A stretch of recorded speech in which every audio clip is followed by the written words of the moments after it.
Welcome to makhani medal. நம்ம பார்க்க போற டாபிக் என்னன்னா புவிசார் குறியீடு, அதாவது ஜிஐ டேக், ஜியோகிராபிக்கல் இண்டிகேட்டர். இது வந்து பாத்தீங்கன்னா ஒரு பொருள் இயற்கையாவே விளையக்கூடிய அந்த இடமும் அதோட சிறப்பம்சத்தை பேஸ் பண்ணி வந்து பாத்தீங்கன்னா ஜிஐ டேக் வந்து கொடுக்குறாங்க.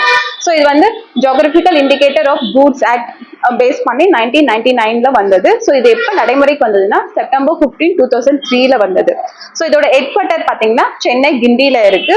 ஸோ ஹையஸ்ட் ஜிஐ டேக் வந்து பாத்தீங்கன்னா உத்தரப்பிரதேஷ், டோட்டலா 75 இருக்கு. செகண்ட் வந்து பாத்தீங்கன்னா தமிழ்நாடு, டோட்டலா 69 இருக்கு. ஸோ ஃபர்ஸ்ட் எதுக்கு ஜிஐ டேக் வந்ததுன்னா டார்ஜிலிங் டீ 2004 and 2005ல வந்து கிடைச்சது. ஸோ இதோட வேலிடிட்டி பாத்தீங்கன்னா 10 இயர் ஒன்ஸ் வந்து ரெனிவல் பண்ணும். இது வந்து 5 கேட்டகரி பேஸ் பண்ணி வந்து ஜிஐ டேக் கொடுக்குறாங்க: agriculture, handcraft, manufacture, natural and food stuff. So aspirants உங்களுக்கான ஒரு கேள்வி, டோட்டல் அட் பிரசன்ட் 2025ல எவ்வளோ வந்து ஜிஐ டேக் இருக்குன்னு சொல்லிட்டு கமெண்ட் பாக்ஸ்ல கமெண்ட் பண்ணுங்க. ஸோ லைக் பண்ணுங்க, ஷேர் பண்ணுங்க, மறக்காம நம்ம சேனல் வந்து சப்ஸ்கிரைப் பண்ணுங்க. தேங்க்யூ.